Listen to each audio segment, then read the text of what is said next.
Alright, that looks stable. Let's see.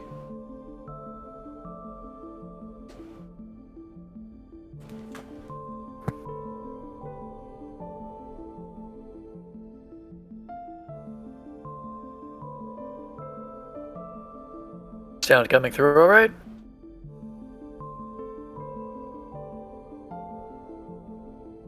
Yeah, sound seems to be coming through.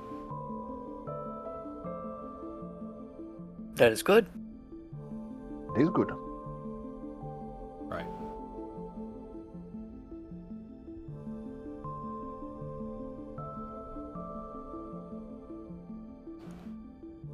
Yep.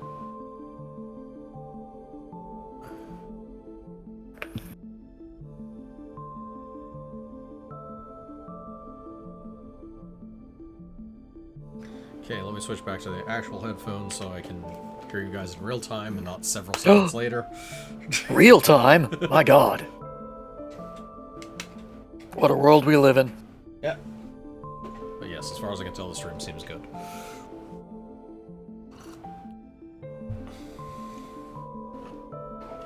Alright, flavor question for you guys. Wild berry. God, what is this one? Sparkling prickly pear lime. Or green apple cherry. For raw berry? Raw berry, sadly, not an option. Oh, terrible. Just a second. I don't have a cubic randomizer within reach, unfortunately. Fair enough. Yeah, I lost track of time with all the internet issues, and tomorrow's inspection day, and I got a bunch of cleaning to do tonight. Gotcha. So I grabbed a set of energy drinks. Only one of which I'm drinking tonight. Yep. The other two of which will be in the fridge until I need them. Ah. Alright. Well, we might as well get started since we're already live. Welcome to Sound Goblin Thursdays. Vincent and/or Krampus play something or another. One of these days I will take a turn. Maybe. I don't know. Yeah, you're good. Hey, guys. For a little while, I will be playing Dream Tactics. Which is a strategy RPG to the surprise of no one, I think, at this point. To be honest, I'm surprised. Don't Yeah, it's a lie lie. to us. What was that? Don't lie to us. Yes. I can say, yeah, that's a lie. I'm being as unhonest as possible. Don't lie to our non-existence. Yeah. Alright, so to explain this one a little bit, we'll get into the mechanics when we actually start the game. As far as the company that developed it, Spectra Entertainment Inc., this is the only game they made. The only thing I can figure out on them is they probably live in Vancouver, which means this is almost certainly not their day job. Because Vancouver is literally, I think, the most expensive city on the planet, or something close to that. Really? Vancouver's worse than Toronto? Yes. Oh. I had heard bad things about Toronto, so I didn't know. Yeah, no, Vancouver's even worse.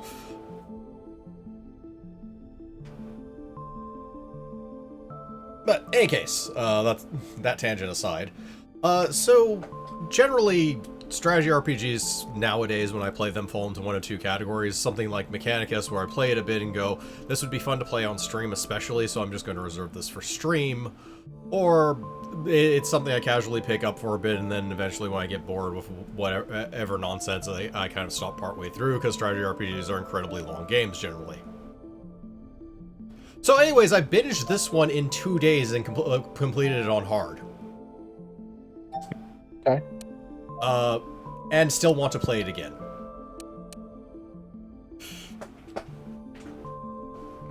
So anyways, we'll be doing this playthrough on medium, because I don't feel like thinking after work, basically. That's fair. Also, that sounds like pretty high praise for a game. I'm not sure if it's the game itself, or it just corresponding with several of my interests.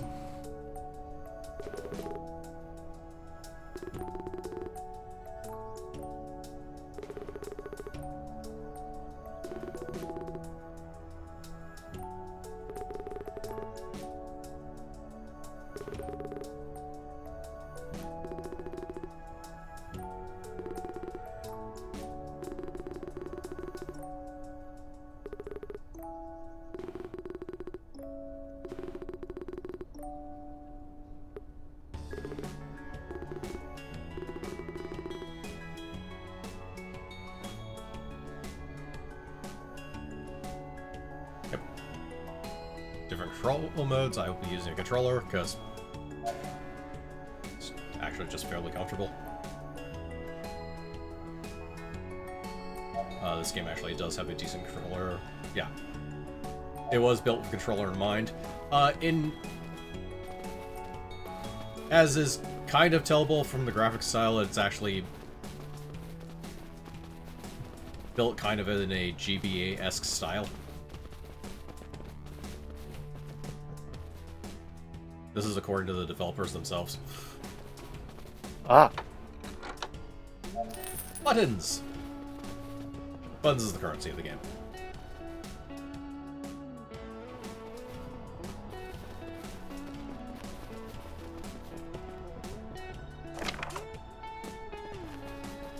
Inbuilt map. Press X to attack while exploring. That way I can break barrels. Barrels will generally have buttons in them.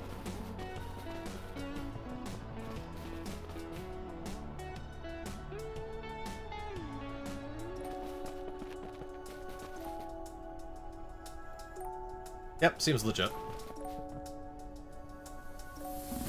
Does it? Does it really?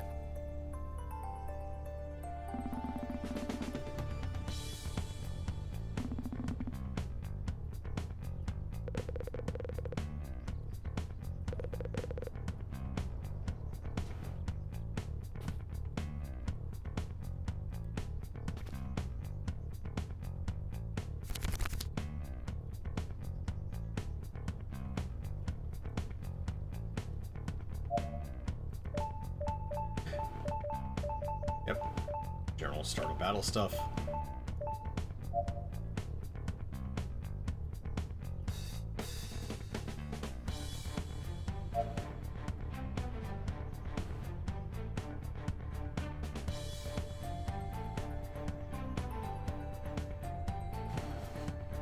Yep, so the general rule of this game is you move, then you perform all your actions. However, all your actions is more appropriate. Yeah, every turn, each unit draws a fresh hand of cards to play. You draw 5 cards. You use your cards from your hand to do stuff, basically. Cards cost MP to play. You get 5 MP every turn as a default. Or refreshes to 5, I should say. If you have any left over, you can't. It doesn't save.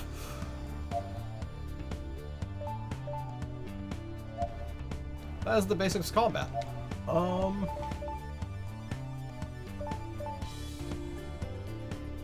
You'll see that the enemies are flashing red. That means that that space I'm going to will be within their, like, move and attack range.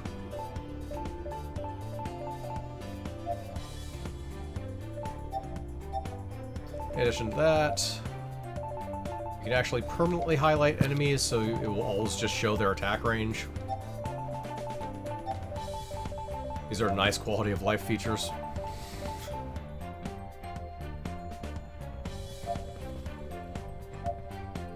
Alright. In addition to that, if you press select, it can highlight literally everything to tell you what it does. So, there's a physical attack, or all the little icons.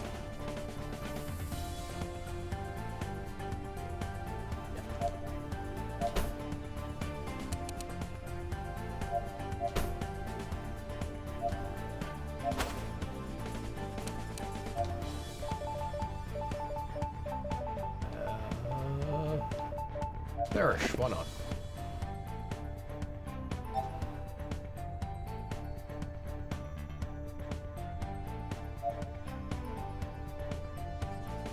Yep, all that stuff I just explained.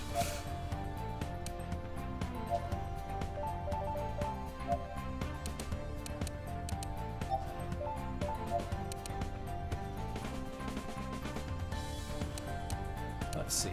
As you can see, I can now open the chest. I got an item! And now I can play cards that have no that cannot reach anything. Can't move anymore because I did something, so I'm just going to wait.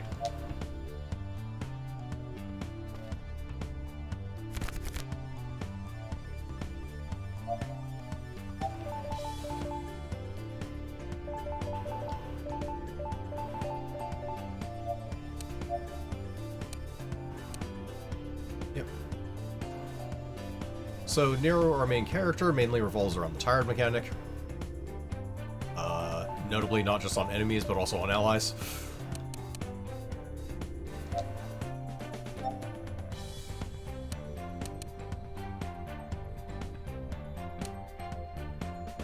Let's see. That one hits twice if they're tired, so...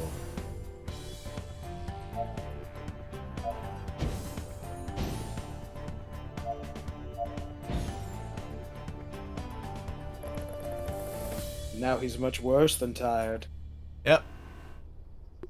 Hey, Krampus. Hey, sorry about being late. No problem. Hi there. No, like seriously, explain how. I don't understand how. So not to get, fellows are evil. Exactly.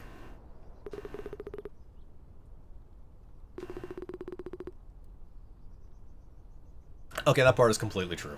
Their stupidity does know no bounds. That's the most dangerous kind of enemy. Yep. You can tell what a smart person will do. You can never tell what an idiot's gonna do. Yep. And equipment. Equipment is actually one of the most interesting parts of this game because it can literally fundamentally change how basic mechanics work for a lot of things. Yeah. Characters have a certain amount of EP to equip equipment. Currently, no one has the EP to equip this magnetic mallet.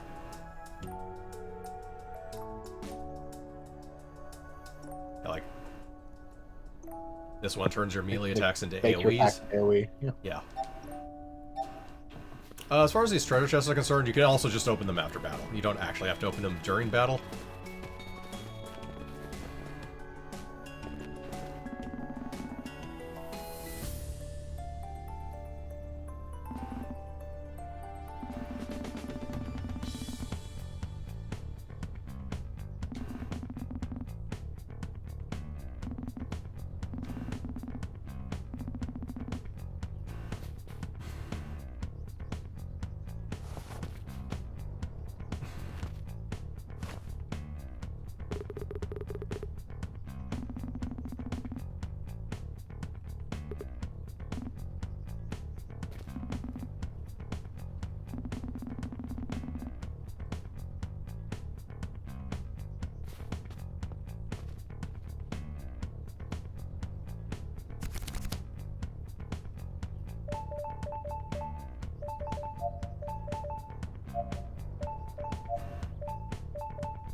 Let's see.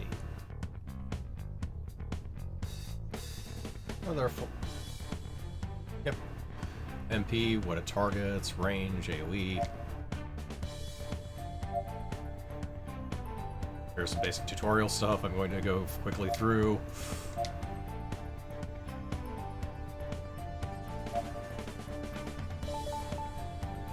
Let's see. Yeah. So the special pillows tend to have... Some of them are pretty obvious, like the archers, others are like this one, where its attacks will inflict a stun, which is unable to act, for example. It is actually pretty easy to tell special pillows apart, thankfully.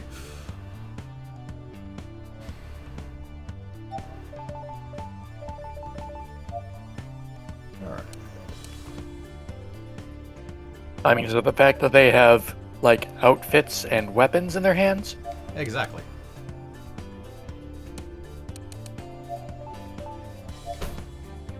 I'm pretty sure this is not what I meant when people said hit in the sack. Oh, Sorry, I've literally been waiting for you to make that attack. Just for that joke.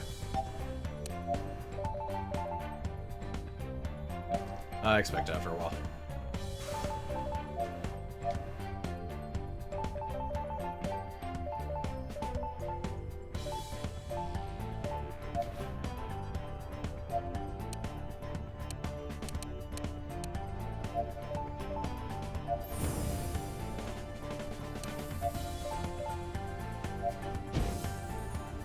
Now, a mechanic they actually haven't explained. That number on the left, those are redraws. You gain Okay. one every turn, and they do just accumulate. So you just use them when you want them.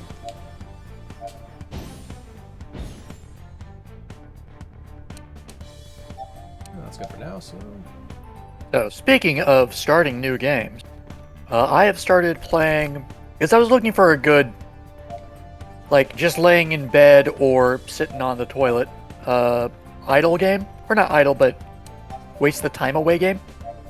So I started Etrian Odyssey 4 on the 3DS. That was a grindy ass game. All the Etrian Odyssey games are grindy.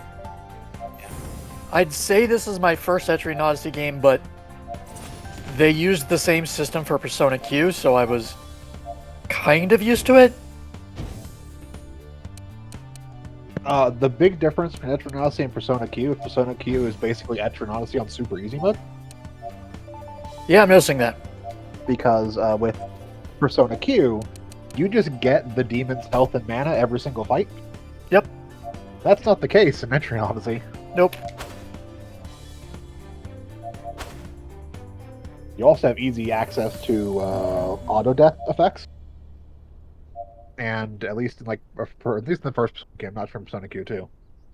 Most of the FOEs were highly vulnerable to one of the two death effects, so it's actually super easy to kill most of the FOEs you run across. I do remember that, but that's actually one of the things I'm noticing about Etrian Odyssey is it feels far more satisfying downing an FOE. They are frightening. You actually have to fight them, Yeah. as opposed to cast either the light or the dark death effect, whichever one they're weak to.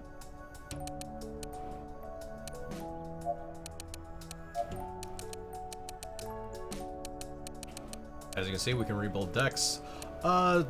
Something that isn't completely apparent is I don't actually have to use the cards that belong to that character in their deck. I have You just have all your cards are a pool of cards. Yeah. So if it's not for that character, you can see at the bottom right over. Wait, I can use the mouse. Yeah, you can see the bottom right over here. I have a certain amount of TP, and putting cards in an off-character deck just costs a certain amount of this, so I can only do so much of it. But yeah. It's not really much of a reason to do that, as Neru's cards generally are int scaling, whereas Luna's cards are all strength-based for the most part. There are some exceptions, but I don't think we have them yet.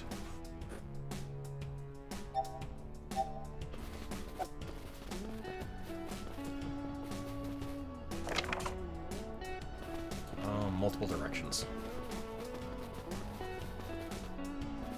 Ah! There's an obstacle course. Trap Gauntlet. Gauntlet.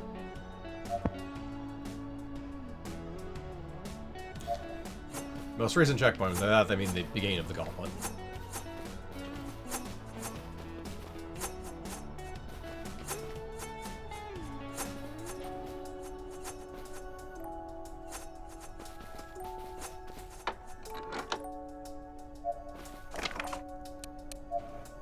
Ooh, A slush lunchbox. Yep. It Give you gains, carrot. yep, gains carrot every 2 turns, which is just plain good for the character that specifically wants carrots. Ow. Me? I want Exactly. carrots.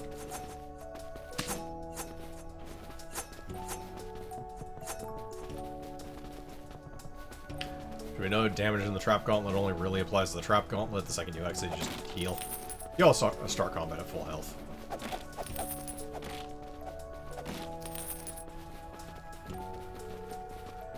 Mighty Pillow Totem. Yep.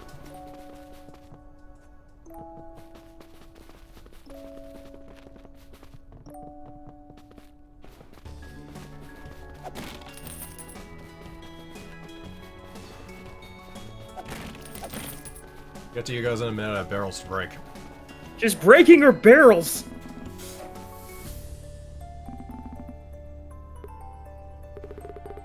Sometimes you just break a barrel.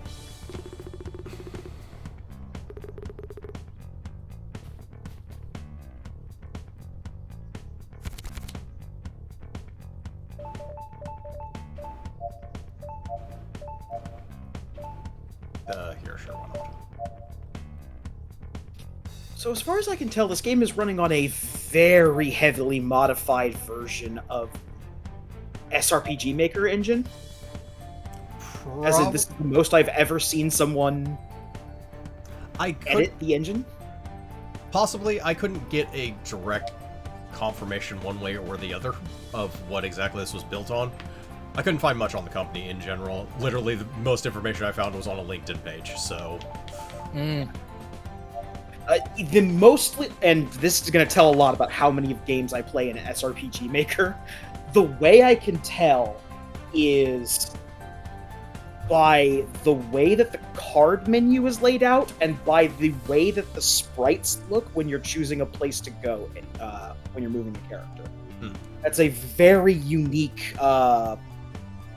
like little GIF that they use for the viable square token.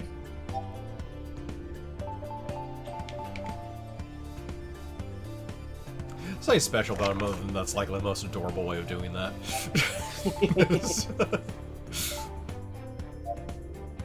Yeah, I saw this game on Steam a while ago when it first came out, and I never got around to playing it, but it checked 2 of the big boxes for me. It has a good sense of humor, and it has like a charming kind of art style or theme all its own. The Pillow People.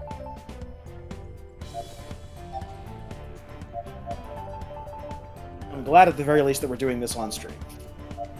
Yeah. As I you weren't here, but as I pointed out, this game, as I usually either play a strategy RPG for a little bit and then realize it'd be a good stream game and just leave it to play on stream later, or like play it for a bit and then after a while, play it for a bit every once in a while, and then after a while, when I'm bored of it, just stop playing. Yeah, I binged this over like 2 or 3 days and beat the entire thing, and still felt like playing it again. I could absolutely believe that.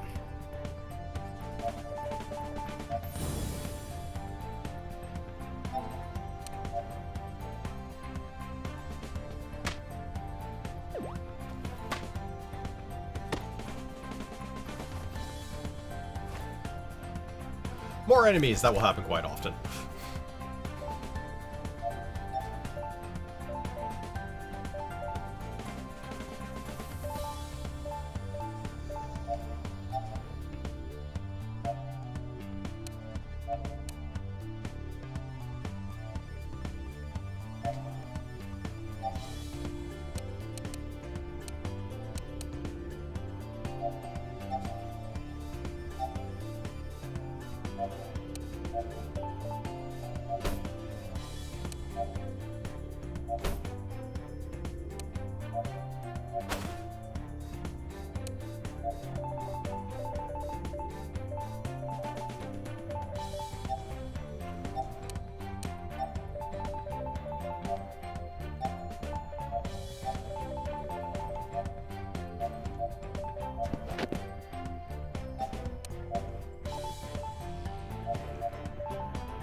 Anything there? Okay.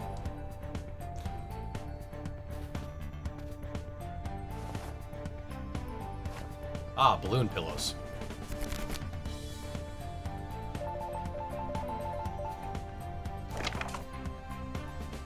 Peak of pillow technology. The balloon allows the wearer to fly over obstacles that most cannot pass. They're also fast.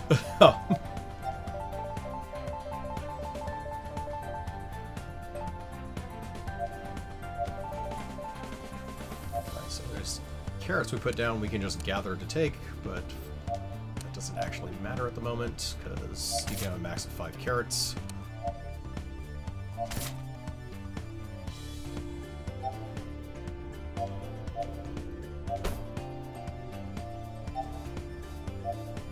And defiantly, she does not want to crit. Alright.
Let's see.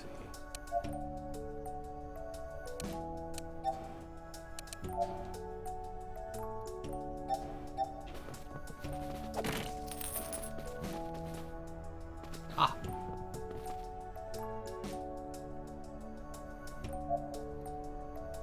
The merchant. What are you buying? Sorry. Oh, some stuff. Yeah, so things buy and sell for the exact same price. So you can actually shift around equipment. Yeah. The game highly encourages experimentation. That's pretty nice.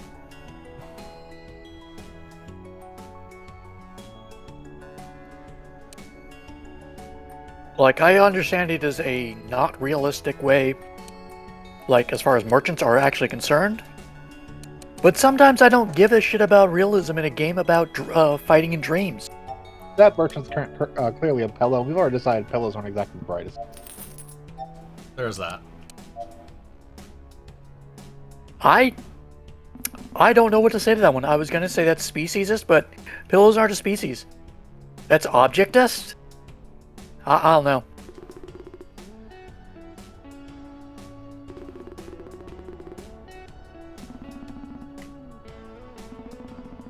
Plus, he's not a shyster.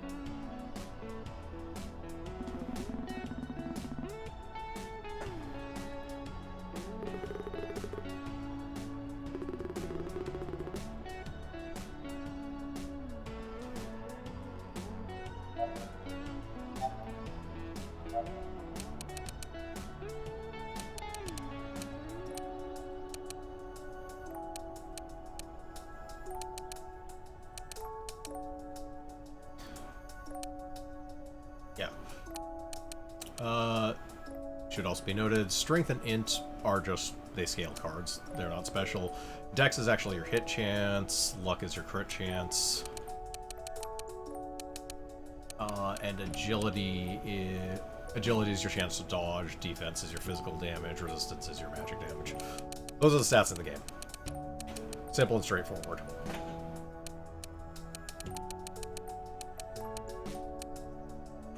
Let's see.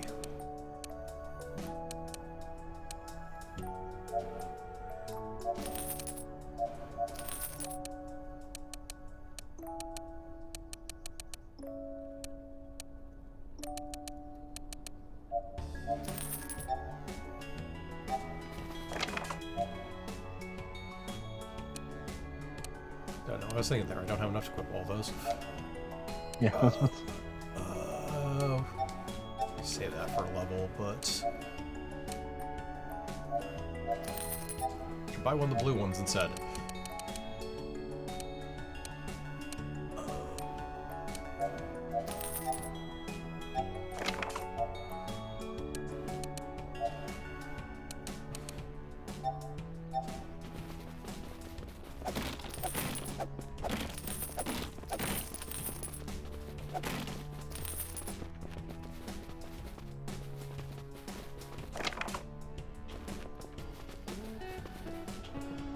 Ah.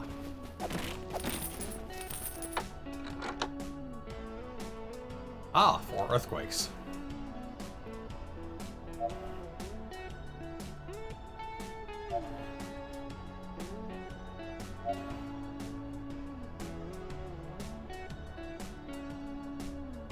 Why were there 4 earthquakes in that chest? Why not?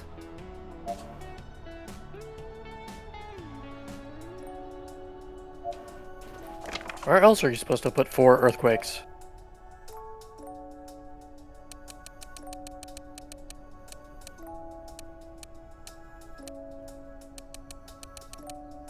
Did I turn randomizer on? Because I'm pretty sure that's not supposed to be there. You turn test randomizer on. Huh? You did turn randomized chest. Oh, okay then. Yeah, fine by me. That was a setting at the start. Fine, it'll make it more entertaining. Yeah, so this is a card for a character we don't have yet. Doesn't mean we can't equip it.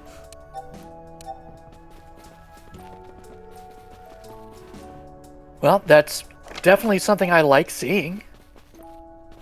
I believe I actually had to beat the game to unlock that. That is still awesome, the fact that it's Yeah. built in.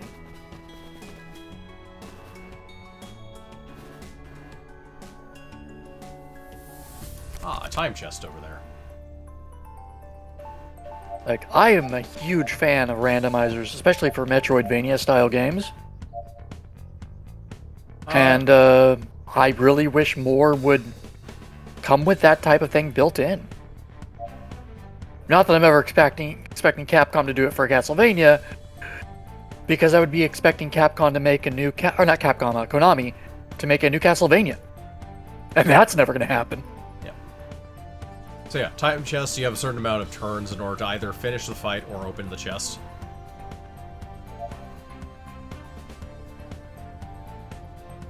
Yeah.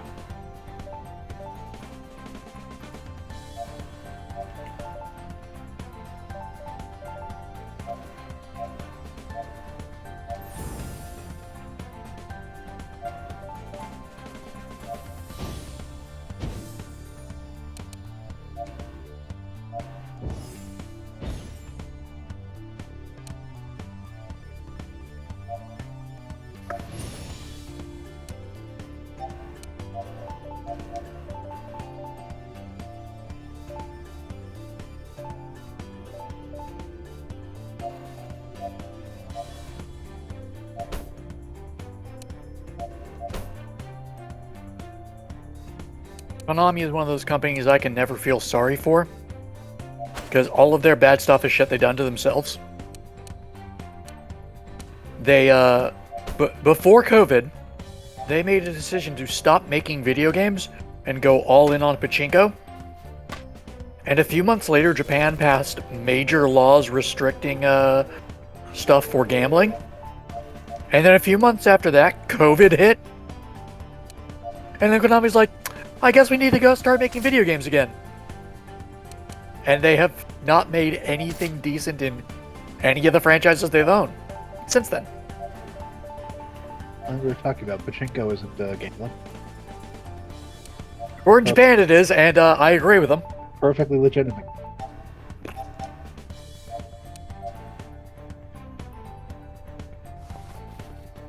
Okay, there they are. A cursor set inevitable vision fight. Considering there were no enemies in the fight,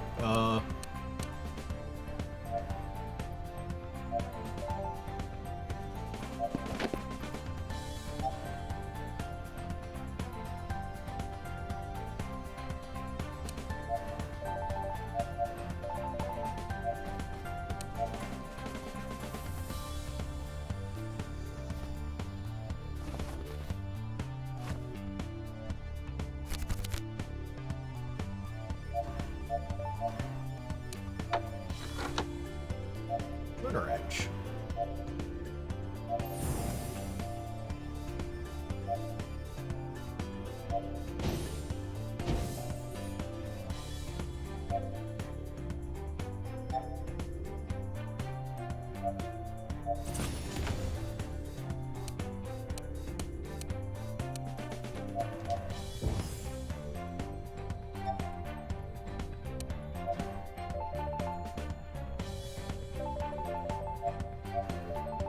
A healer pillow. You can guess what this thing does.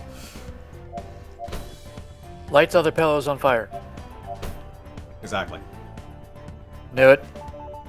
Got it in one.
Okay.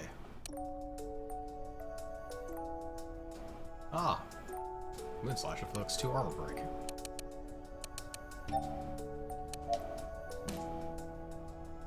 Okay, you have Moonslash.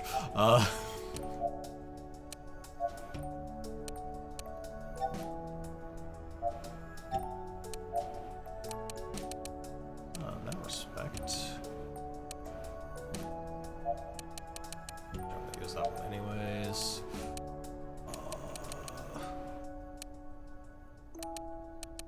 That deals 16.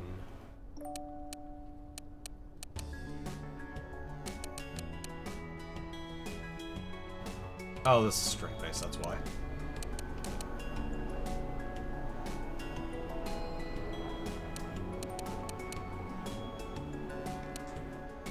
That's just strength base cards.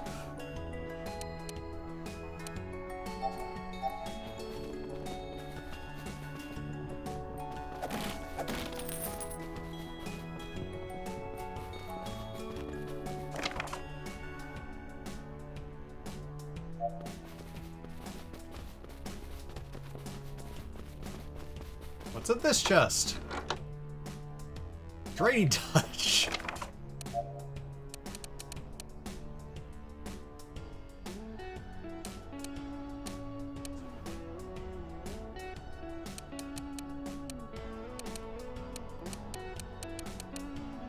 Kind of hard not to take, actually. I mean, yeah, getting just heal on damage.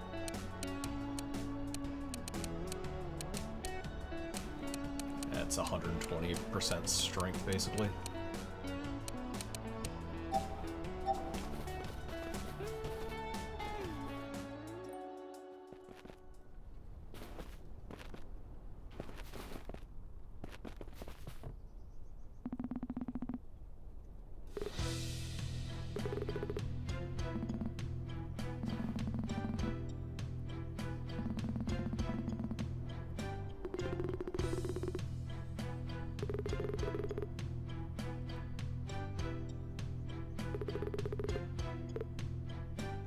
Ah, Sophie.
Alright. Sophie here is our slime-riding cavalry. Ah, it's fantastic. So the main thing about her is stances. Basically, there's this stance. There's two different stances. There's the plus 10 strength stance, which is the up arrow, and the return key is plus 10 dex. You can only have one stance at a time. A lot of the cards will go between them, and will have extra effects if you have one stance or another.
Remember, these guys do not move.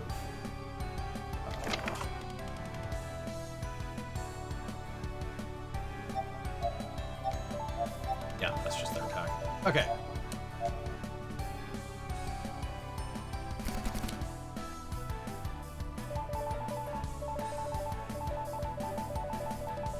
On larger maps, enemies actually do have, like, a sort of aggro range, so until they're actually aware of your existence, they will just stand around.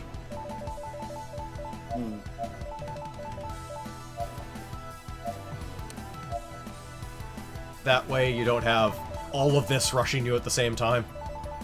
Yeah. That's fair.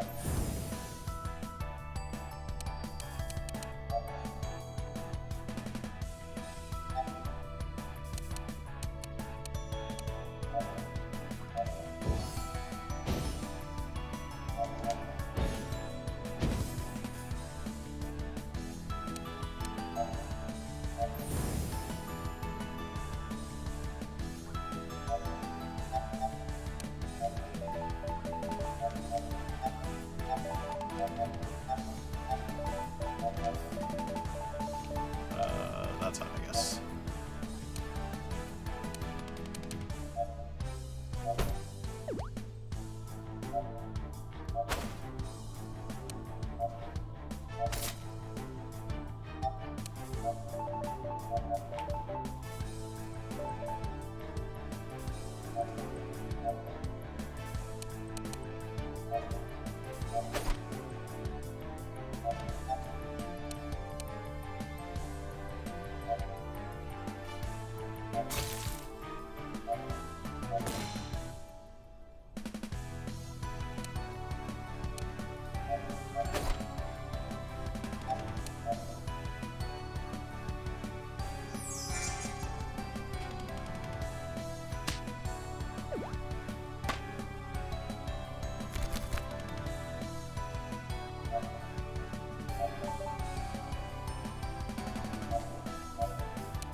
breach.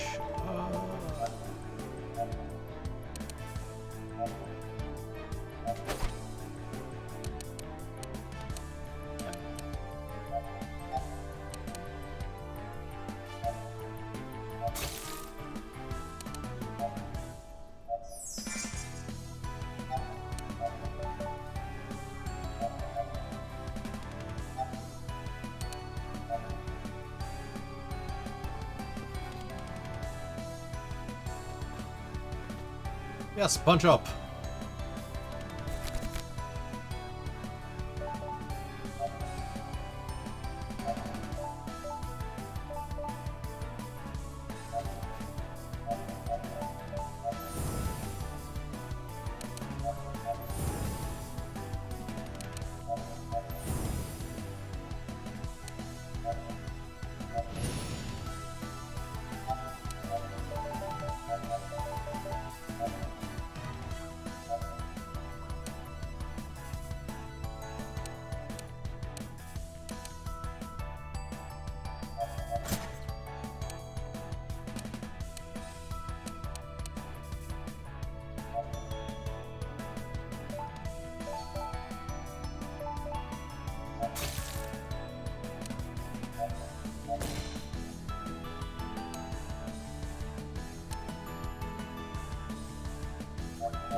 Let's see.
Barrel spray.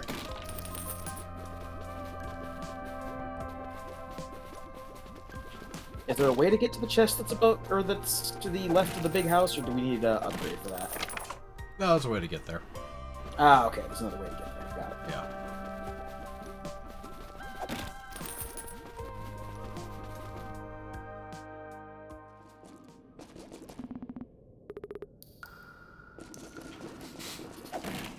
Yeah, how very polite.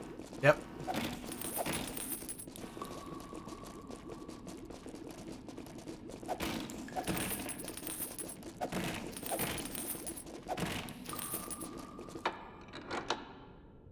Rod of Holy Fire. Rod of Holy Fire. Okay, that means nothing.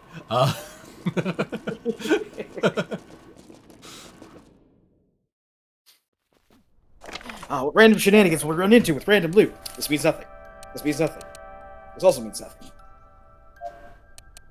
Such is the nature of random loot. Yes. Yes, it is.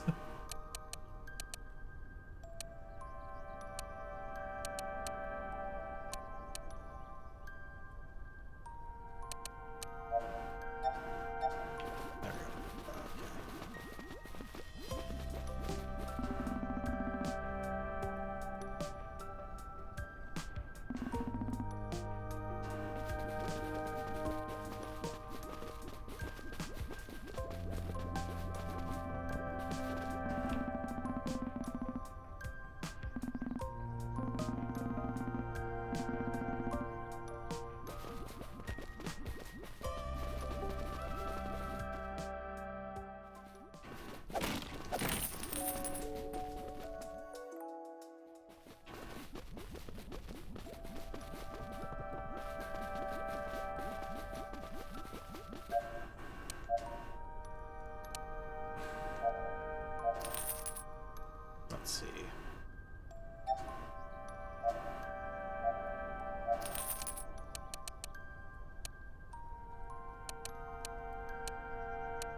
started with a life orb. And a broadsword.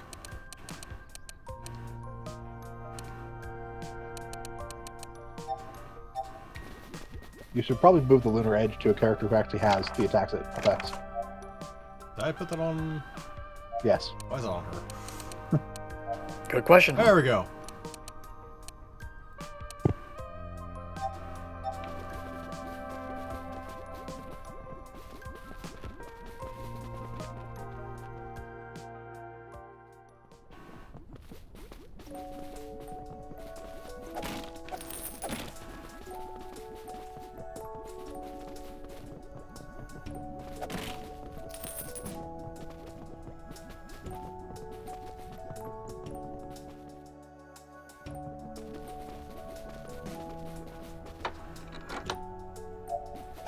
Cursed mirror.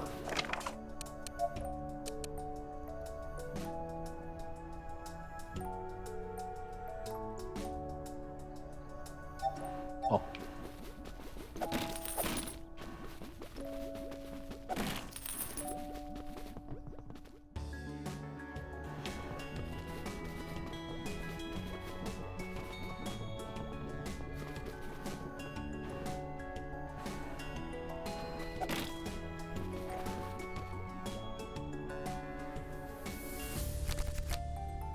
That one is more interesting. There is an equipment that makes it so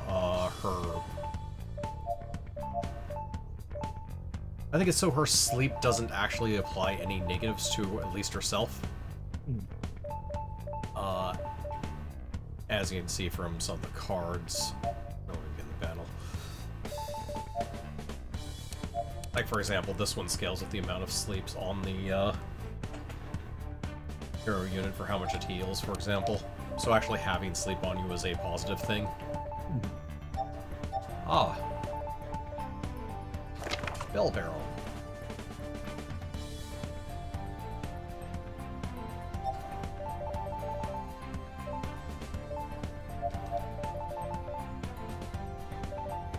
Maybe I'll reach those two. Okay.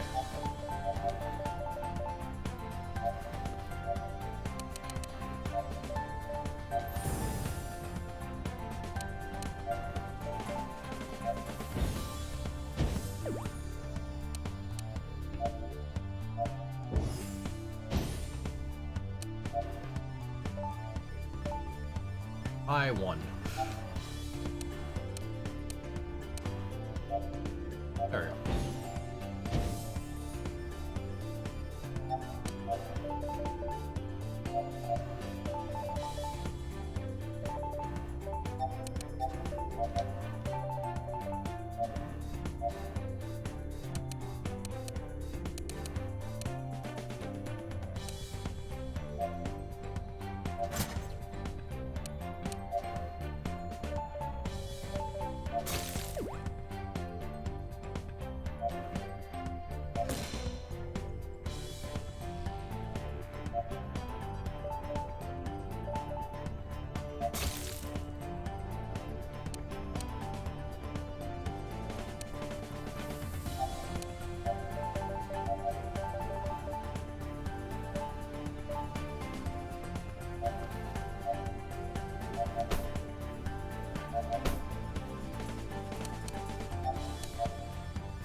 Alright, you're game wherever you want.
That being the other thing, I don't actually have to finish anyone's turn. I can stop partway through.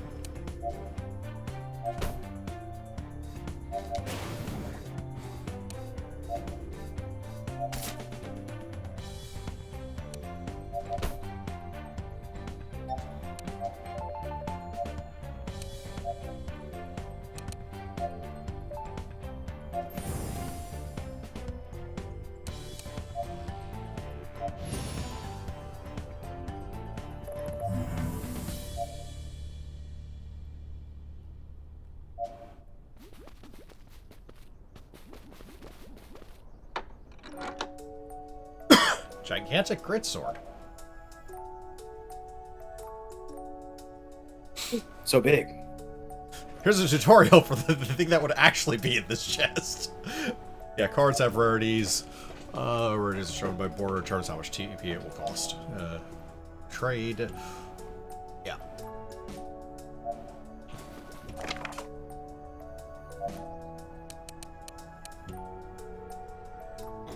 +4 strength for every ultra rare card equipped.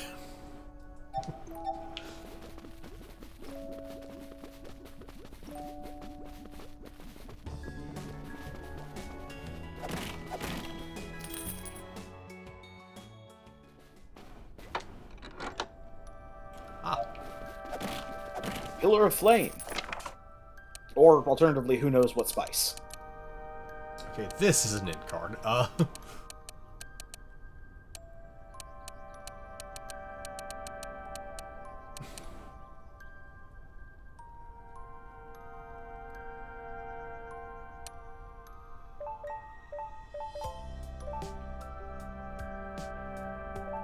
Yep. Immunes and tiles, because this will do Scorched Earth. Basically burning on the ground.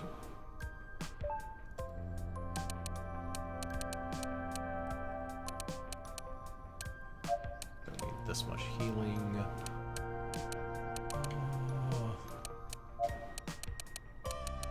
Use that by a little bit.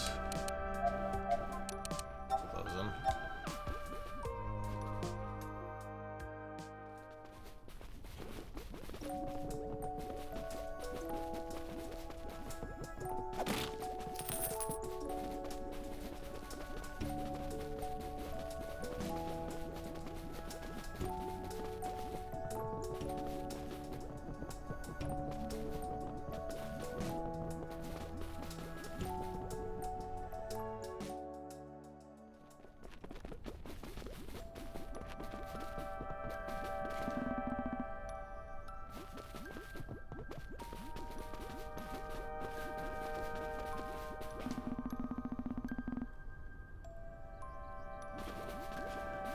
I know, he seems to just be chilling down there.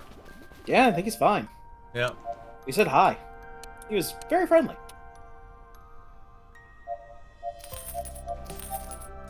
Don't have use for either of those right now.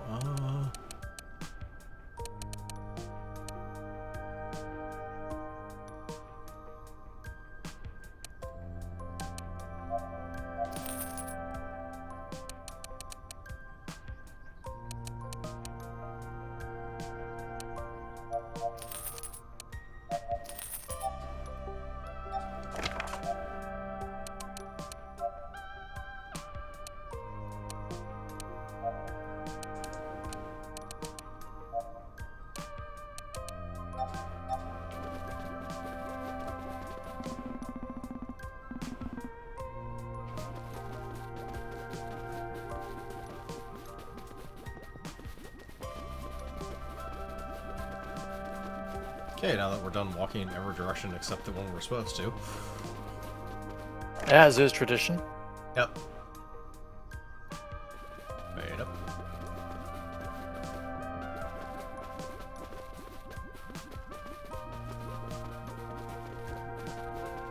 Ah, okay.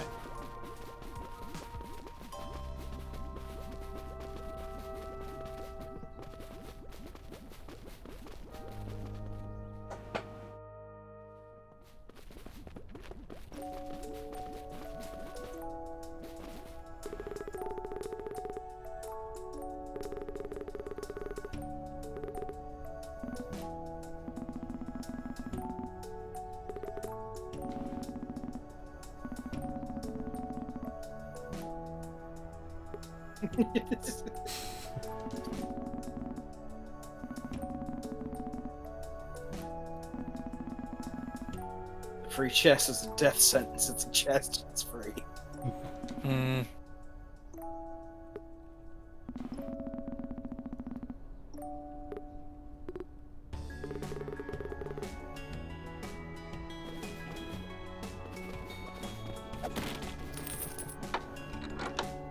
Nothing! Absolutely nothing.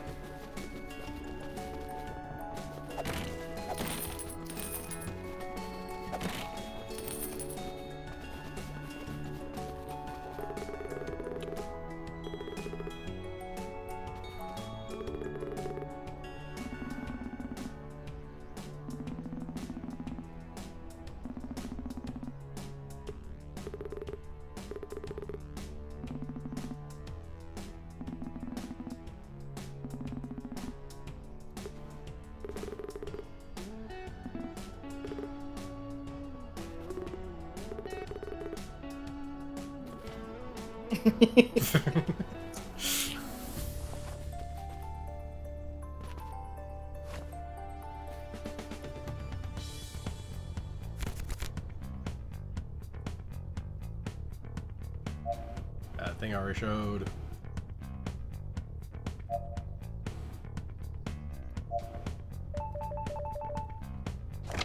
Ah, armor pillow.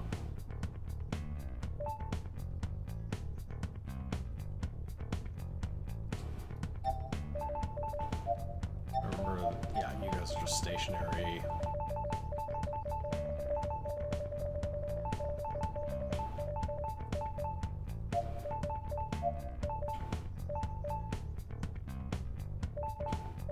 Alright, that works.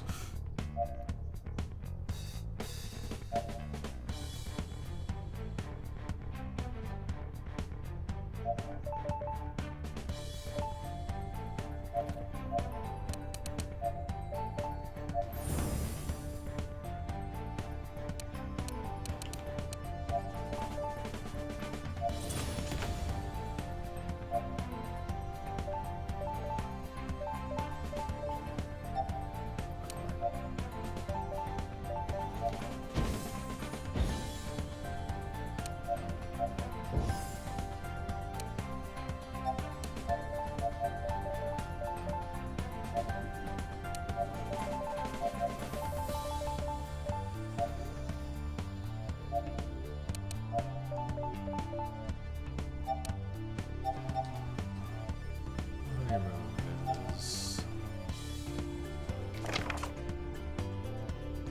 5.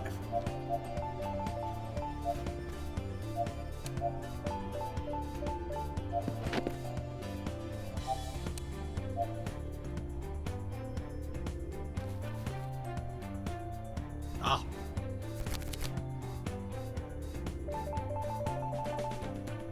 Bomb pillows.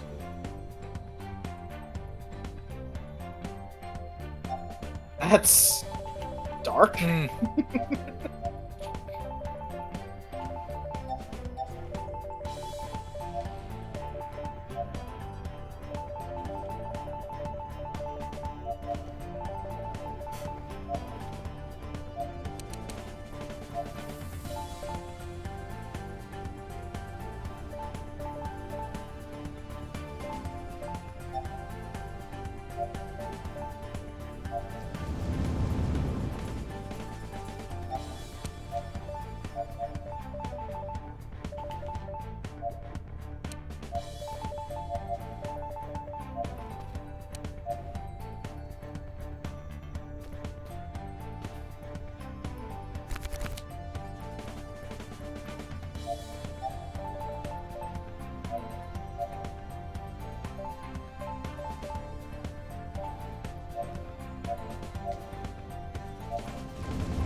You in Egger range? No, you actually aren't.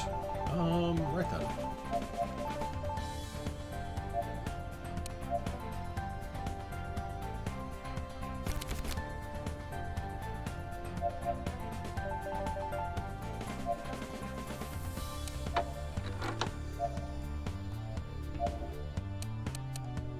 Oh, a mage. Yep. Does something.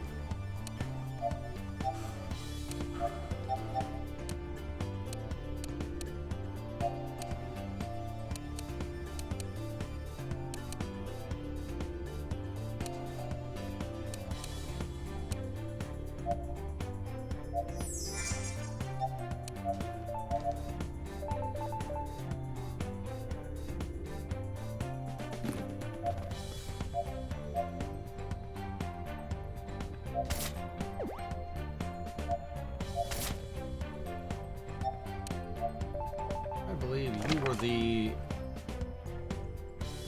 Yeah, you attack everything around you. Okay.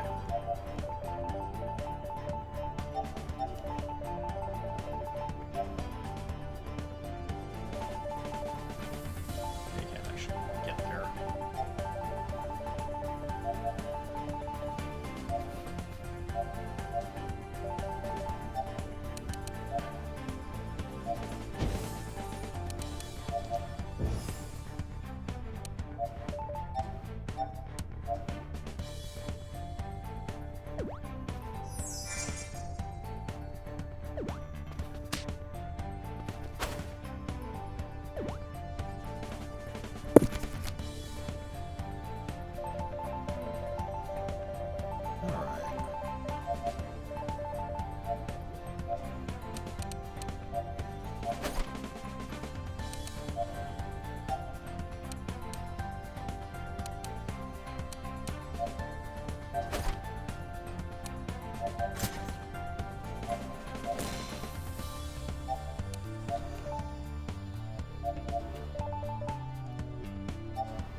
Ah.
I will be back.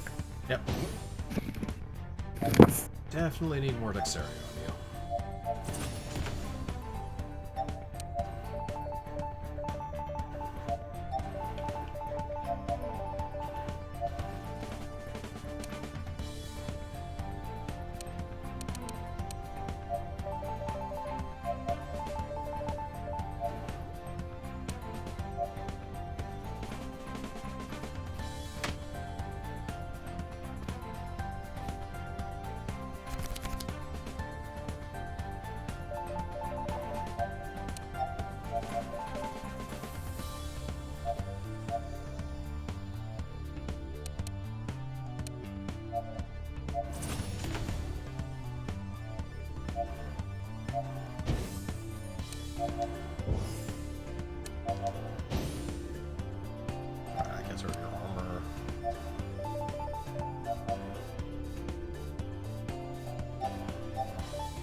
Ah, that's right.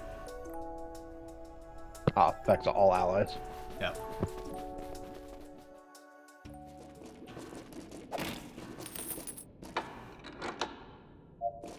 Garden gloves. Garden gloves. That's actually. Yep, harvest no longer prevents the unit from moving. That is her card that plants carrots. So I can actually cast that one and then move. And then, so you can basically cast it out, then move on to space view through it. Yeah.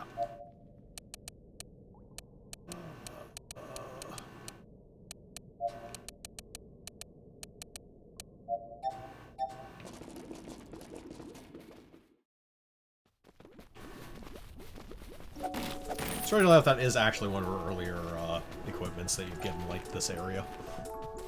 I'm back. Welcome back. Welcome back.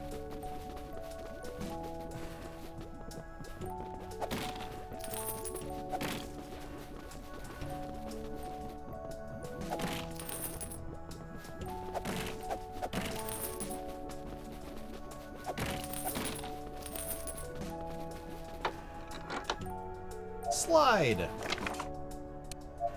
Slot.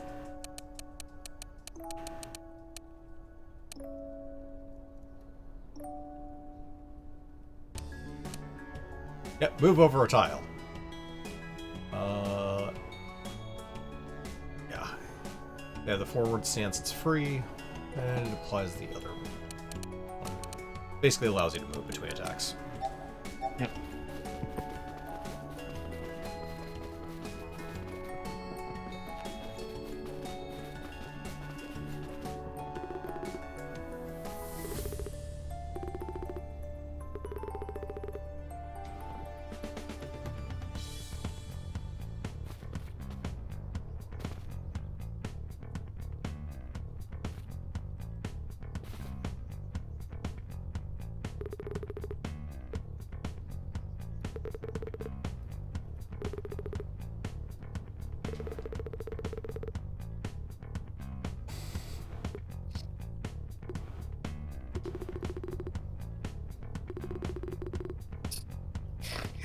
Big I'm helping vibes.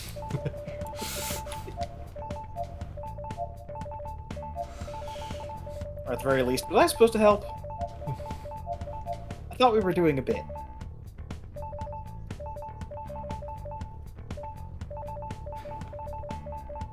It's more accurate to say she just wants to murder everything. Yeah, fair enough. Me too.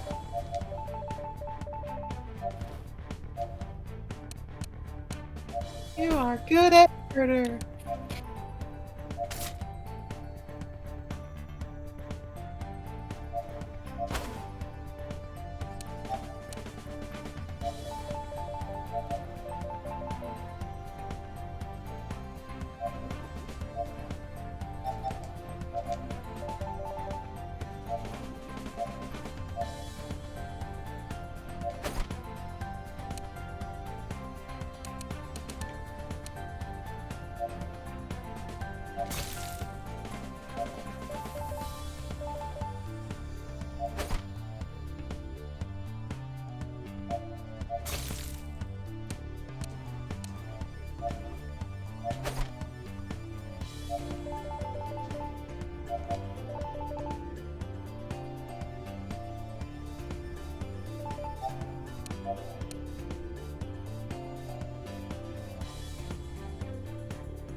I now understand why the pillars are so against us. Your character is clearly an arson. Character's clearly Clearly, what? what? An arson.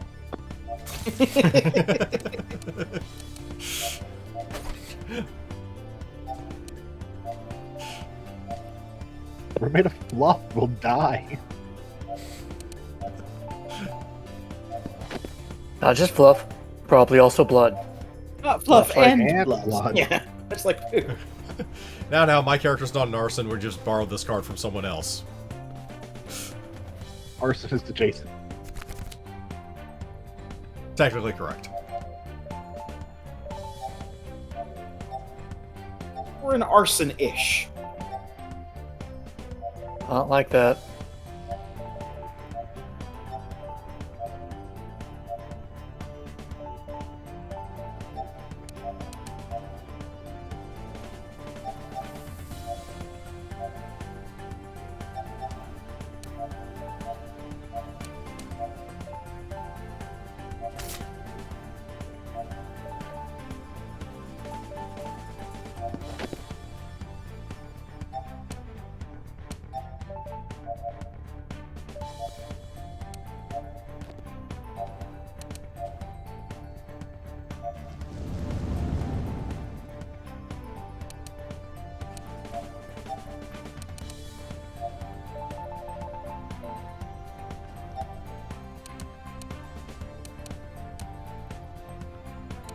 Oh, we're gonna see how much damage a bomb pellet does here in a second.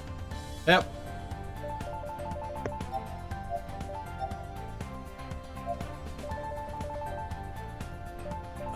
Not Physical that. damage, probably not much. Emotional damage, immeasurable.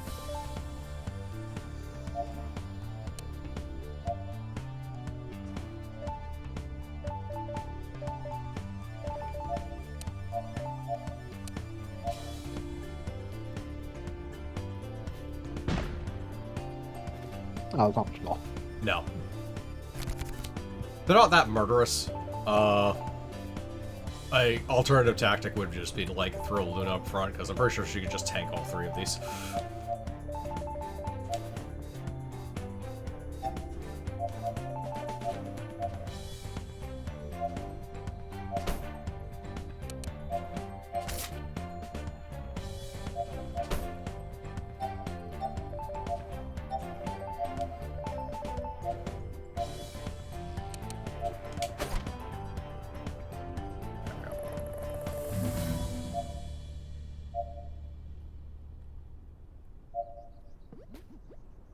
Alright.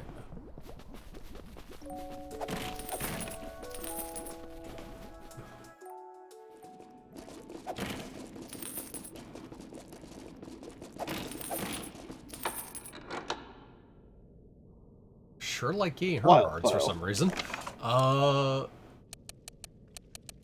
Terminating the countryside. Makes adjacent spreads fires Yep. and deals fire damage everyone in fire tiles and applies the fire. Yep. That's cute. Does take 15 TP to add to a deck. That's But not that big got a plenty. deal. Yeah.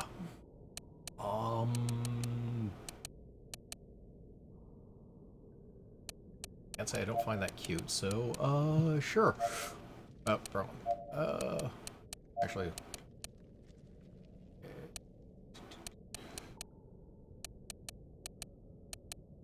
Say remove one of the heals.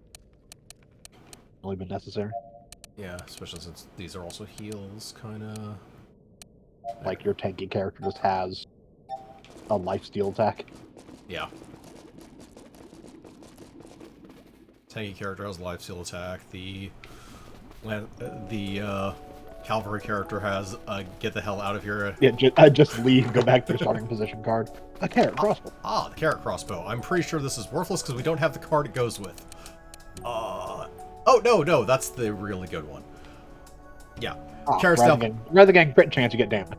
Yes. Now, when you crit, you still lose a carrot. It's just your crit chance isn't actually increased. So it is an actual like. Rather than increased chance to get bonus damage, just get damage. Effectively, less likely to lose carrots. Yeah. We'll unequip the bronze sword for the moment.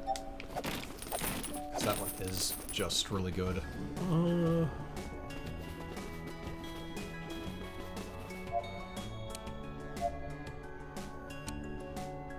I'll sell that for now.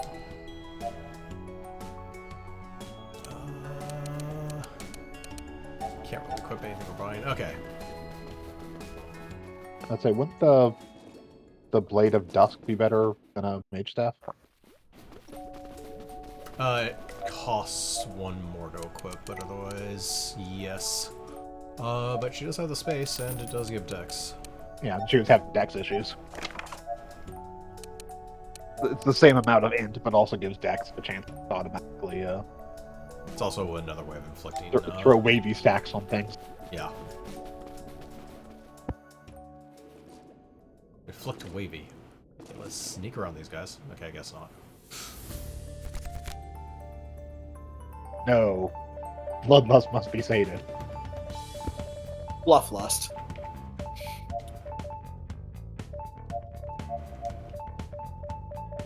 Goes down that way.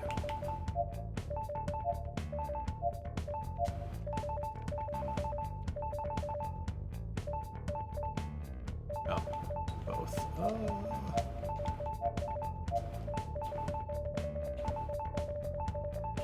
I'm pretty sure I'm murdering this entire board, and hey, you're the one to actually watch, because you actually, yeah, select for agility.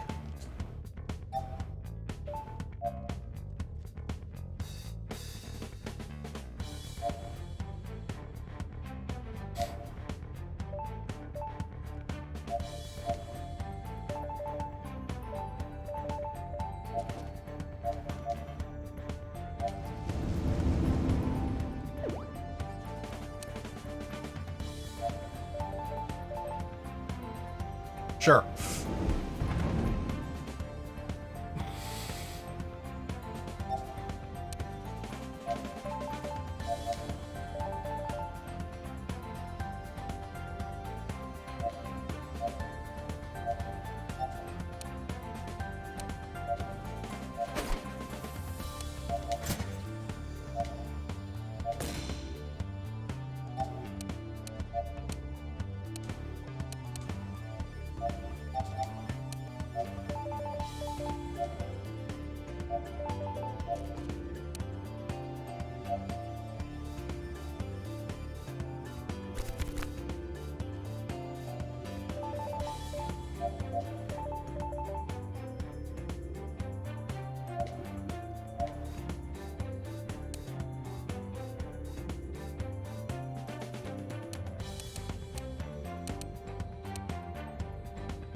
Timer on that chest, just don't look at the top of the map. Practically. They're 10 both turns. 11. 10 turns seems like a lot.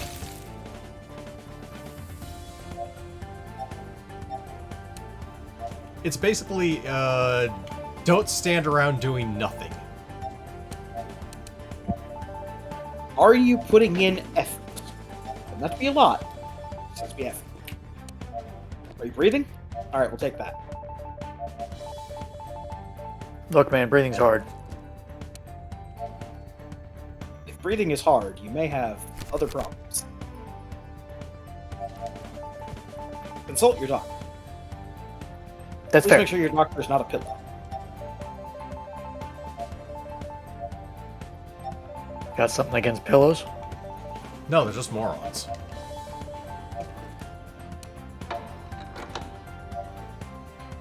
Oh, a weightless saddle. I don't need to expand the fire over there.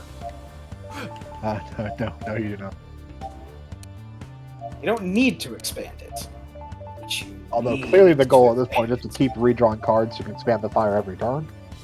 Probably the entire map of fire. I do want to light the world on fire.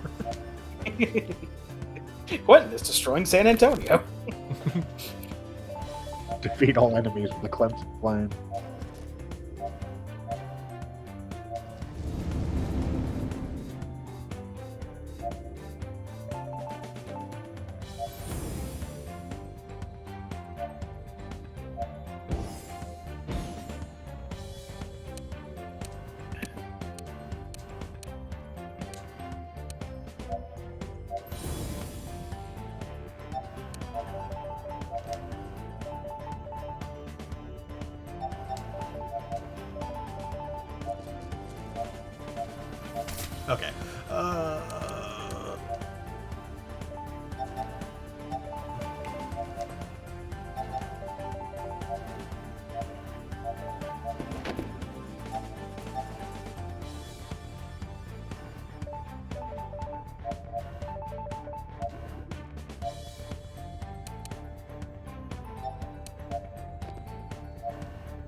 get 6 more turns to take that treasure chest, or, you know, just kill these 4 guys.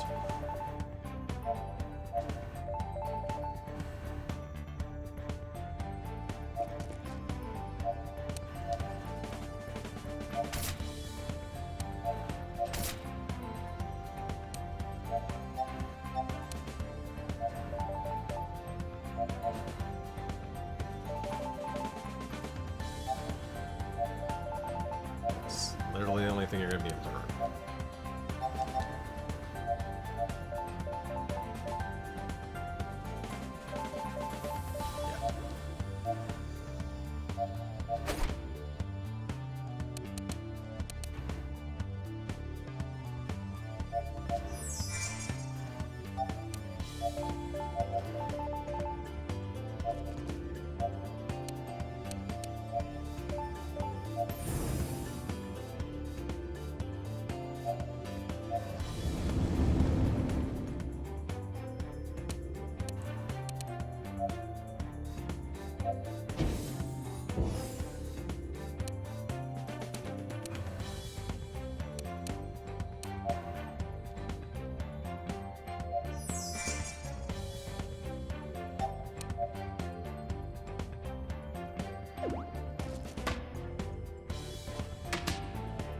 Ow.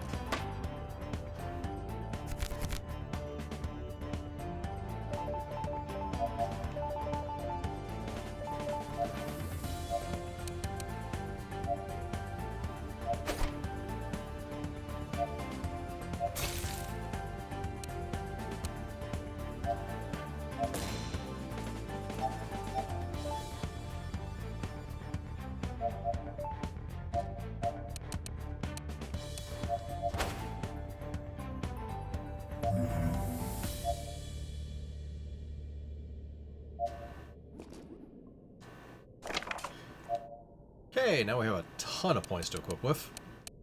Nice. Yeah, I think it's every 5 levels you gain a decent chunk of. Oh, right, the weightless saddle. Yes, we definitely want that on her. Yeah.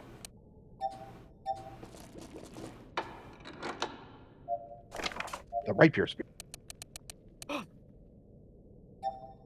Yep. That's one of the weird ones. I don't think we... I think I want this specifically on any character but her. Just for the dex. Yeah, because this is 1 to equip Dex. Because it makes Skewer, this one, scale with Dex, and she doesn't have as good of Dex as strength, yeah. It does effectively just lower the scaling of that, but you can put it anywhere else just for free dex. Yeah. Alternatively, get rid of Skewer on her, which is very likely to happen eventually. Like, is there a point when she gets more dex scaling, or gets more dex strength than thus would be? It depends on what you have equip her with, basically. As their stats do grow on levels, but a lot of their stats also will come from equipment Come after from a items, while. yeah. Yeah. So I can equip her with, like, a bunch of Dex equipment. So it is possible to sort of brute force a build through inventory alone. Yep. Ooh, patience. Okay. Actual intended cards. Yes.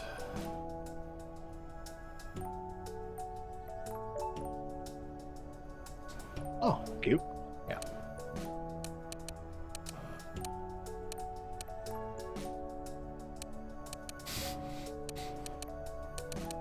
I almost contemplated it quick.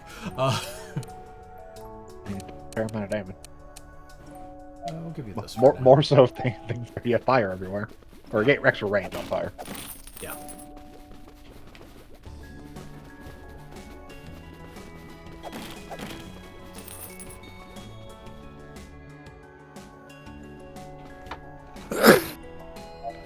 Oh, a carrying case. Who has spare? You have spare. It's +3 rerolls at start. Oh, cute. Oh, nice. Yeah. And like So this one of go ahead. one of the initial things that I'm noticing about this system that I really like, it is simple enough that you can really easily pick up a given like gimmick at a glance, just with the way it does its icons and the way that those gimmicks are structured.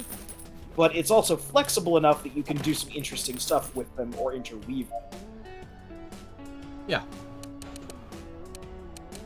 It made a good system without having to make it intricately complex, and I say that as someone who's been playing Darkest Dungeon recently, which is a game where you're trying to assemble a nunchuck and hit a person with it, and more often than not, the nunchuck just kind of falls apart as you're building it.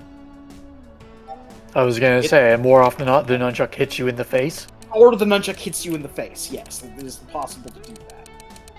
I'm gonna say the quality, or the standard quality of a nunchuck, more likely to Darkest- hit you in the face than your enemy.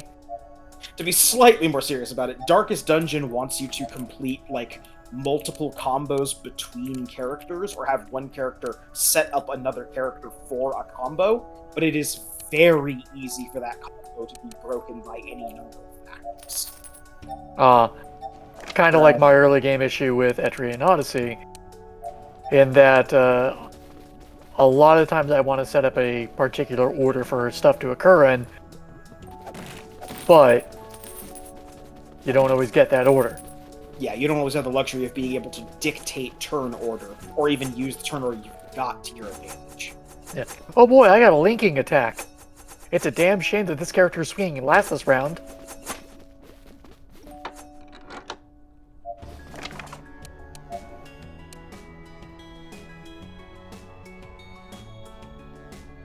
Oh.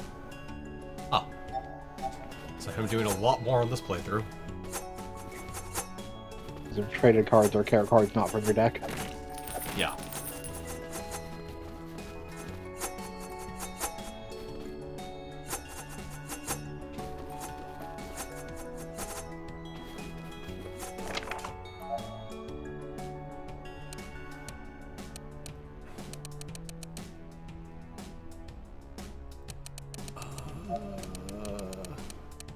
Yeah, you cast one to get nearly the same buff anyways. Yeah.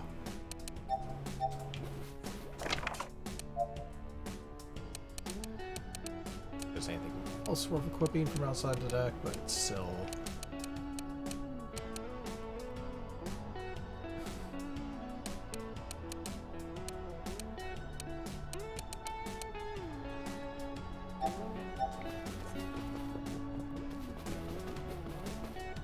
Alright.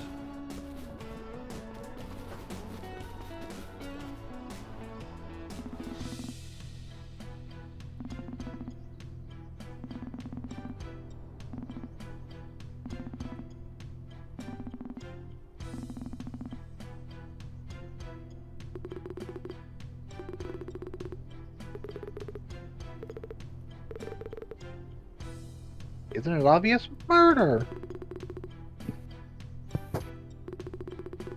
Sophie's right. Murder is the best option. Can't go wrong with murder. Guys, I think we need to stop listening to Sophie for tactical advice.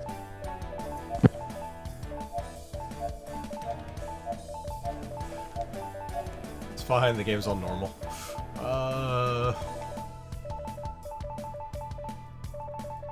Definitely don't want to listen to Sophie on hard. Yeah, I'm sure it's fine.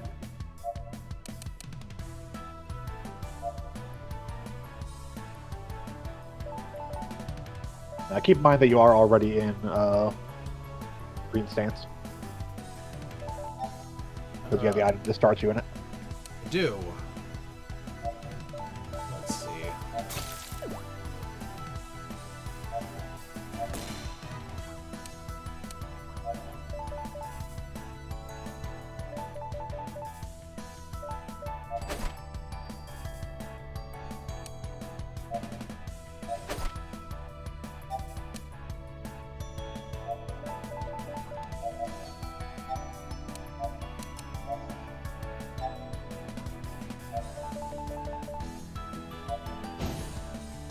Balloon pellet. Yep.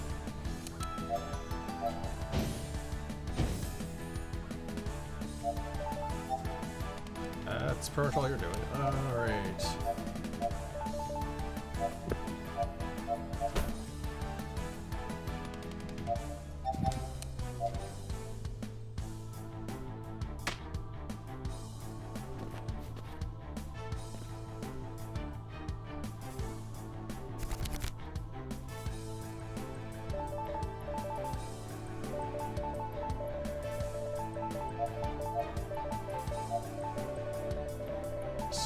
those in mind.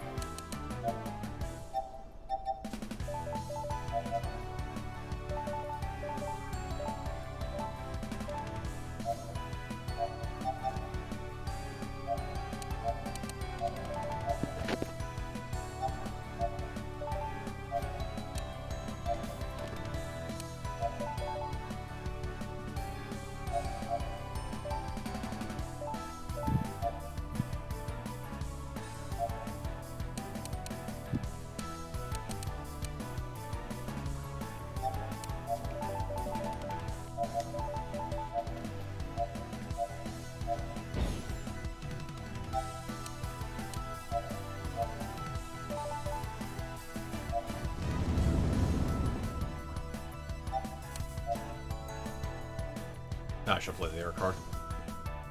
Yeah, you get hearts for playing them. Yeah.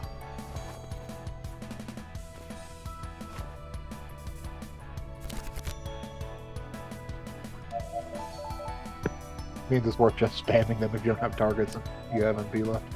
Yeah. So this will also reset the duration on.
Flint axe.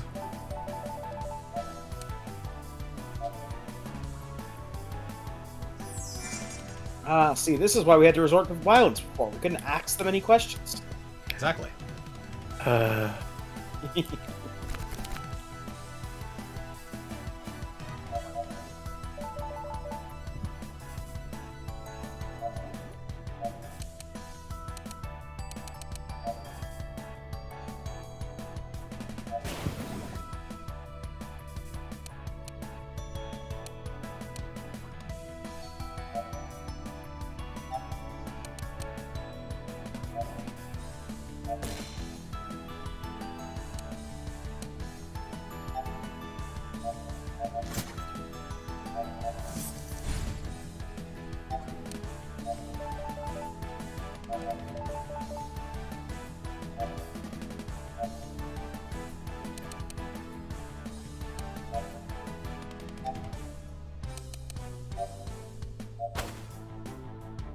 Damn it.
Oh, that dealt with that problem. Yep.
Okay, keep that buff up.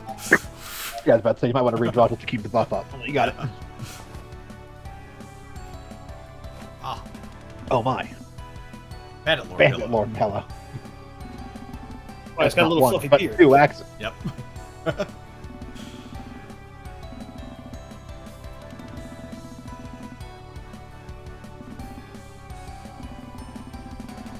Also, which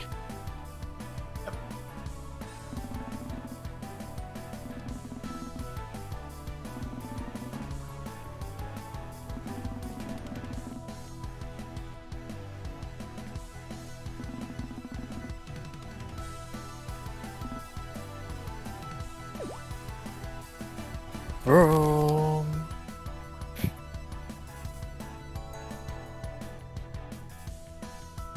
Oh, I have a boss stats effect. Yep. Red, sleep, freeze, stun, disarm, and charm. All effects we cannot do currently. I was about to say, a bunch of stuff we do not have access to. But if we did, we couldn't use it. I assume the hard control effects, basically. yeah, basically. Makes Does it sense. prevent you from burning to death? No, it's a line No, of why? No reason. Please stand right there. Actually, to the left. It would really ruin our plans if you stood a little bit to the left.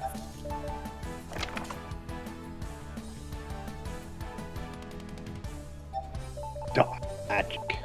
Yep.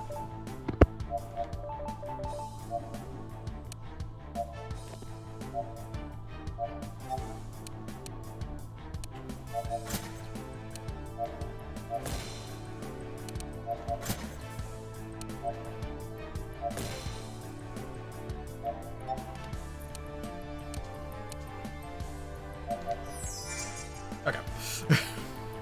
Screw this amount.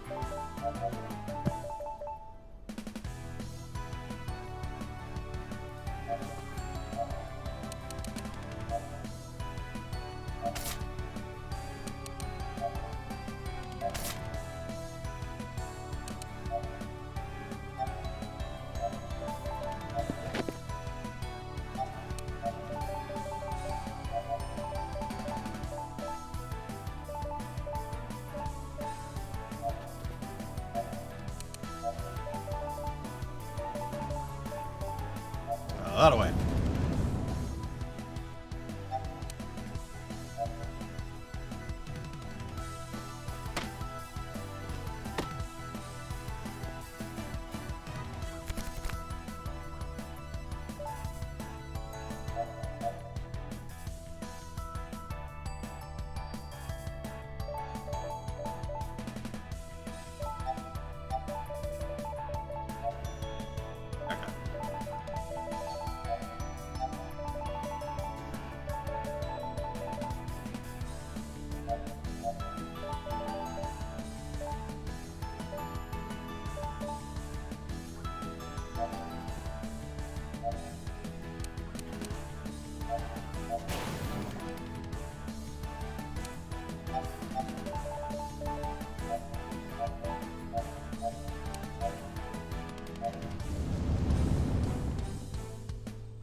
Ah, Hills.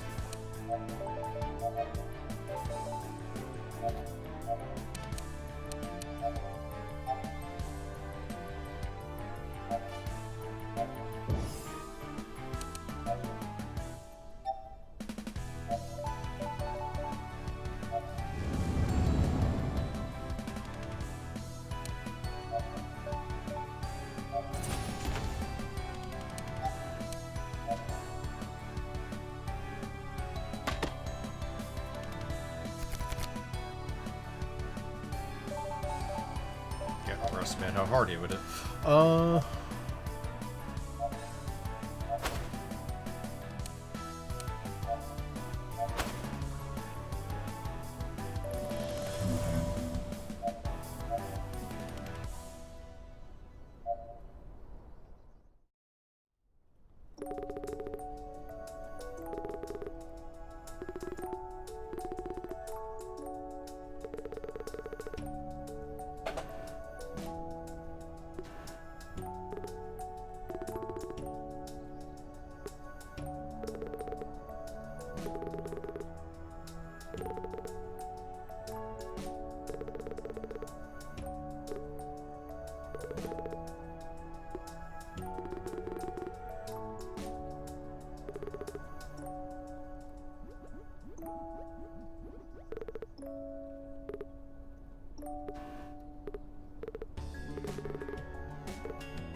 One slobber covered gate. Yep.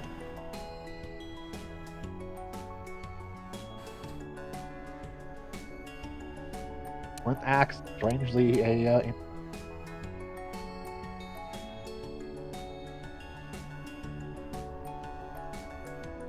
oh, Yeah.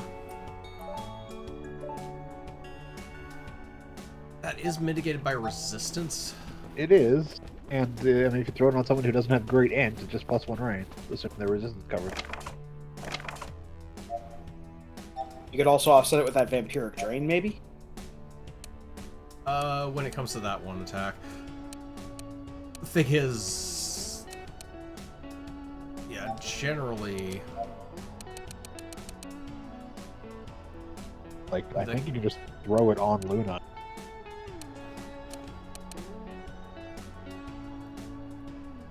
well, magic damage. Oh no, it's 20% of health. Sorry, It's 25% health. It doesn't matter. not yet. Yeah. Yeah. It doesn't scale. Yeah, It's so, just a so the 5 more damage. health you have, Yeah. it's actually you do want casters effectively that typically have higher resist, but Yeah. for int-based characters.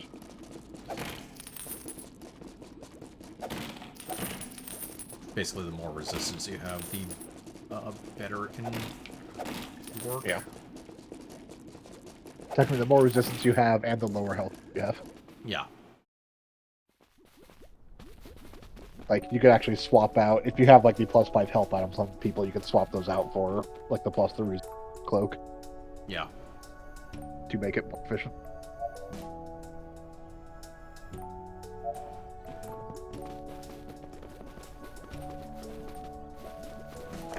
Let me step away one moment. Yep. Oh, we're back around here. Okay.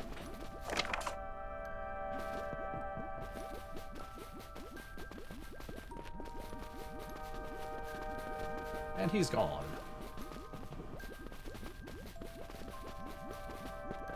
I'm going to use the bathroom fast, so I'll be right back.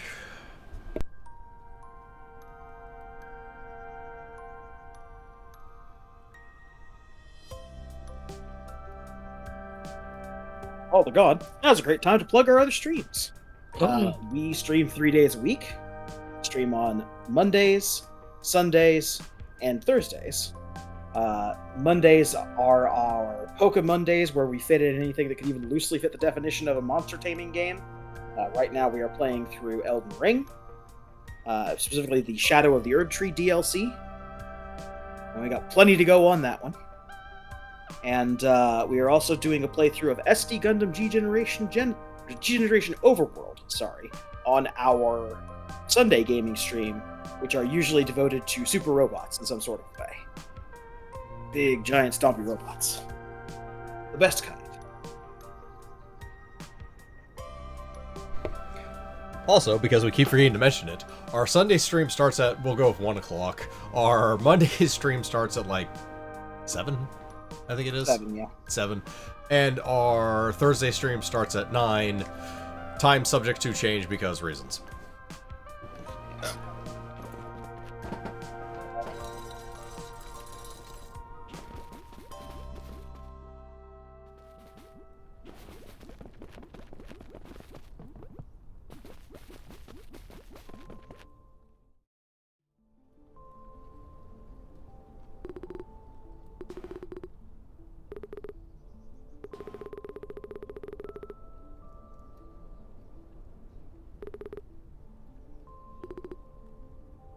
Exactly.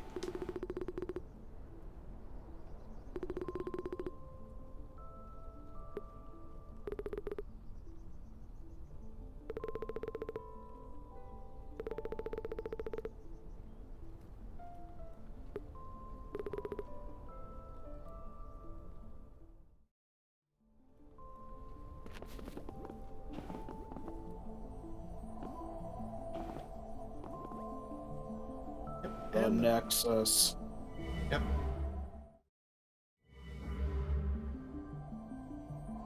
Ah, I missed a barrel somewhere. You have missed a single barrel. Congratulations.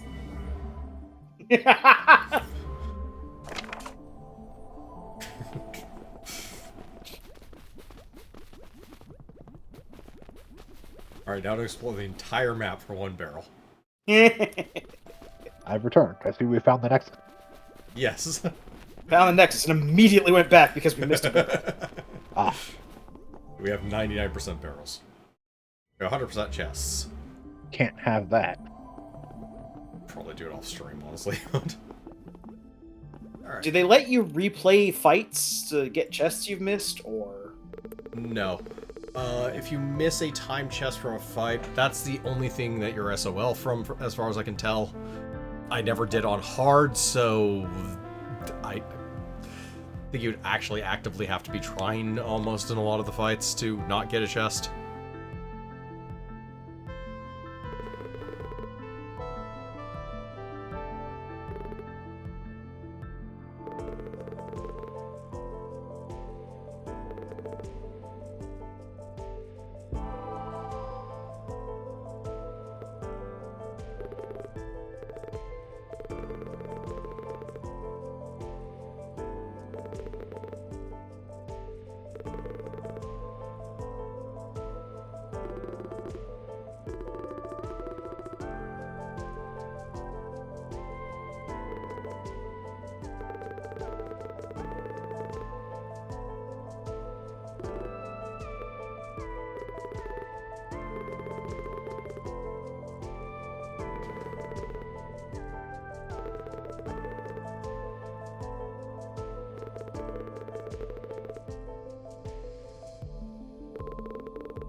We're starting to get to Konosuba levels of bad protagonists.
Ah, the Nexus key.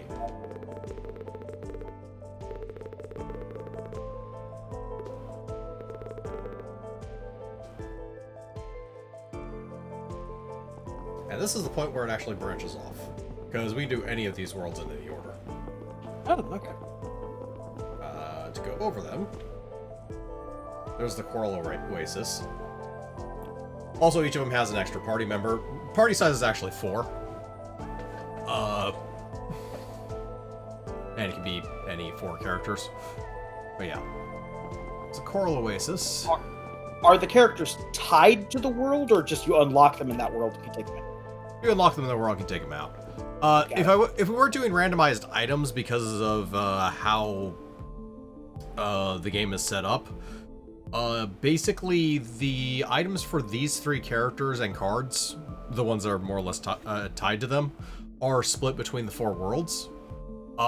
In each of the individual worlds, the character that's associated with, you will get all the cards and items for them. Ah, got it.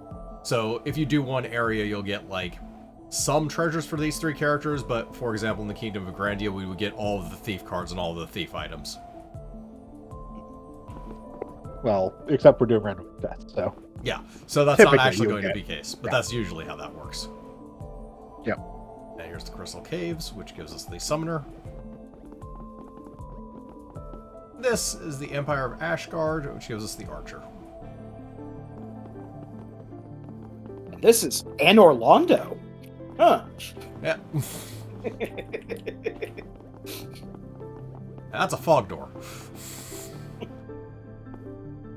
Yeah, so I don't, even less so because loot is randomized, I don't actually have a preference. Well, I mean, we already have some of the Pyro cards, don't we? Yeah, we do. But We are doing fine without the pyro. Yeah. Yeah. But I will leave which one we do up to you guys, actually. What are the different classes? All right, Pyro, Thief. Pyro, Thief, Summoner, and Archer. Oh. I vote for Summoner.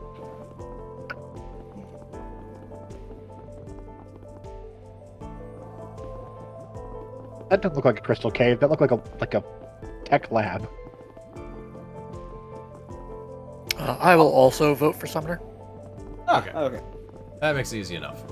Then it is decided. It's a tech lab set up in a crystal cave. If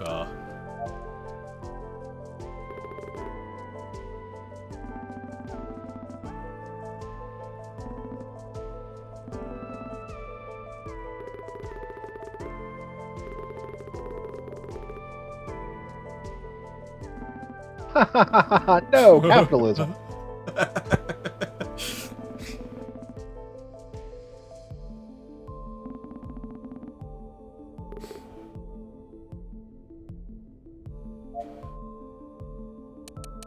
It does have new stuff.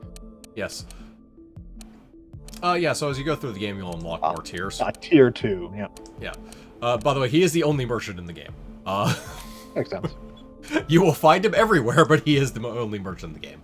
Yeah, tier 2. I know how Watts works. Yeah. Tier 2 takes more to equip, bigger stuff. Also, we start getting interesting items like Blue boots. +1 move, +2 MP. +2 MP, but 1 less card. Yep. Let's see, what else is there? Gains 1 and redraw whenever they kill a target. 3 blue that gives you +3 It red. converts 3 blue to 3 red. Yeah. Basically 3 defense to 3 offense. Yep. And that's buyback.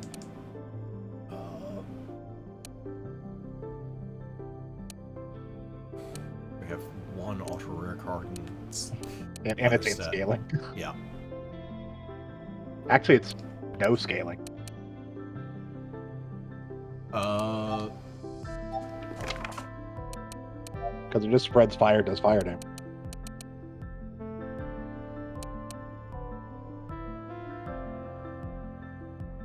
Yeah, it has no scaling because it doesn't actually use stat for stuff.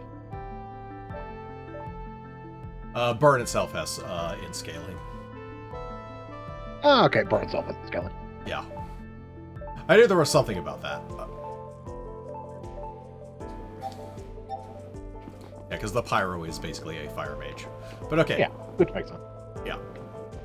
Alright, so we will start on that next time. We're pretty much at the time limit anyways. So Yeah. we'll start on the Crystal Caves next time, and in between streams I will find this one fucking barrel. Could be anywhere.